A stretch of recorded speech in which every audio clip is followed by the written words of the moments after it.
Hi, this is Dr. Saxena, and we are talking about something on simple things. We have been dealing with, let me start with the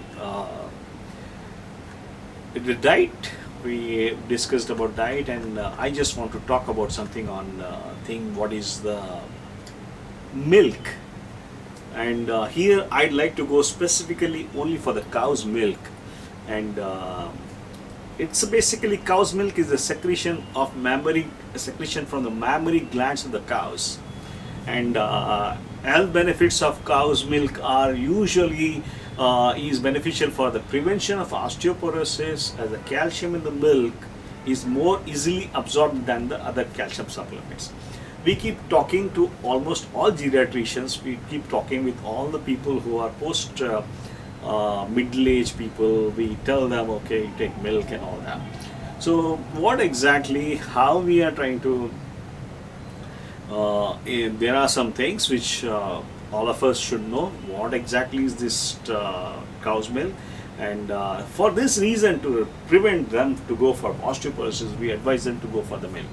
And the second group of people who are usually in their early infancy or childhood are usually people we cow's milk helps to prevent the tooth decay, as well as it helps in the growth.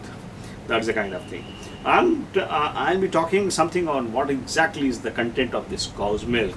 And when we talk about the protein part, we talk about something like amino acids. Amino acids, you have got something like tryptophan as well as tyrosine. You have something like carbohydrates in that, which is something like lactose. You have a good amount of enzymes, are lot of something like lactoperoxidase. There are some enzymes. They has the most important thing what cow's milk contains is the growth factors, insulin like growth factors, IGF-1. And you do have some hormones which can be something like progesterones. You have some immunoglobulins which are IgA, IgG and IgM. Apart from that, you have something like lipids.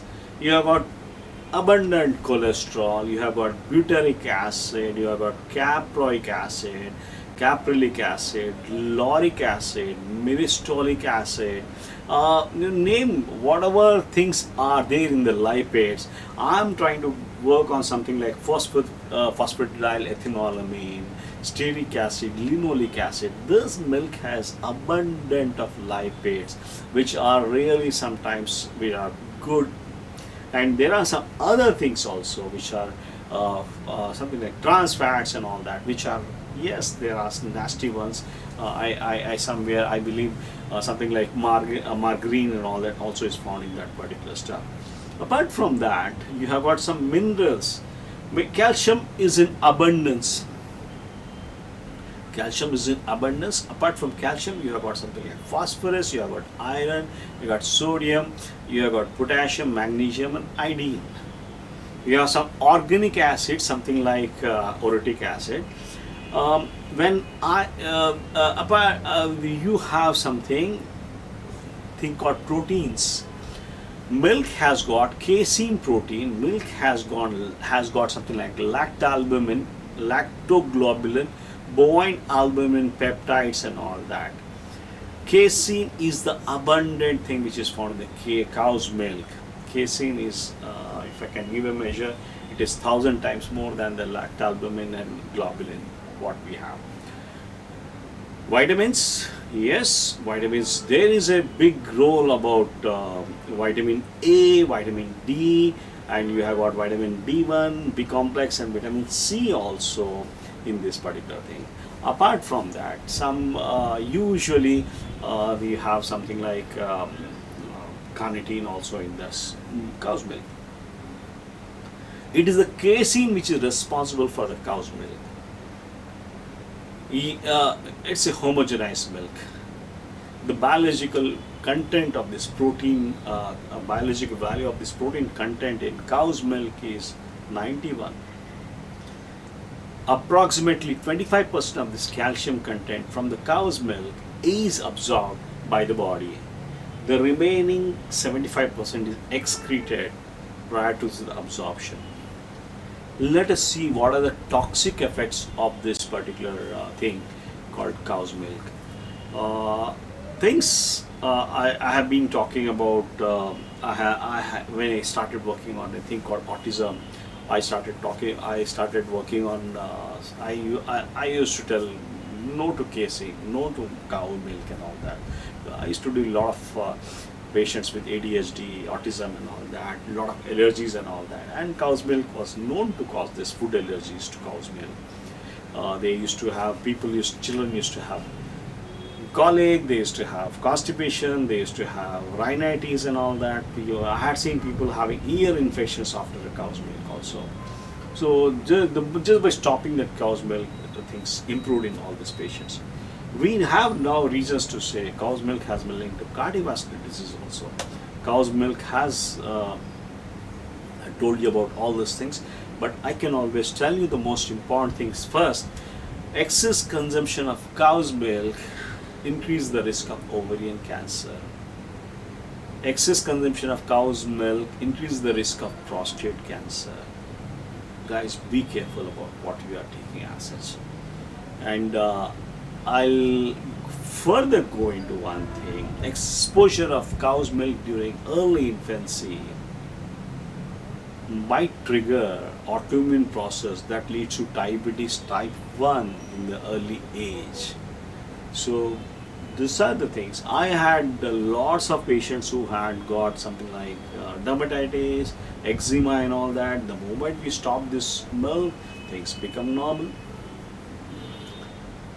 So what was, and I believe dermatitis is, people they are allergic to cow's milk, and we need to stop this.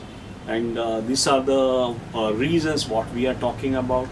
And we had seen a lot of patients coming. Once you don't get sleep till when you don't take that milk. That is a myth actually.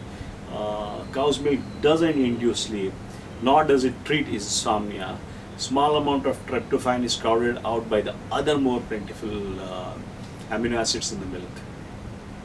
So these are some of the areas where we believe this is an important thing. And apart from that, you have dairy foods, dairy products in the food which are derived from the milk are the causes. I'll talk about the toxic effects of this excessive consumption of these dairy products. The number one is digestive system. Crohn's disease is related. Dairy products exacerbate the symptoms of Crohn's disease. This is the one thing. A lot of food allergies are because of these milk products, dairy products. In fact, the kind of work I do on this heavy metals and all that, we have seen dairy products increase the absorption of the body, absorption of lead in the body. I have seen people with migraines, dairy products trigger the migraines in some people. Women having premenstrual syndrome, they get that premenstrual syndrome.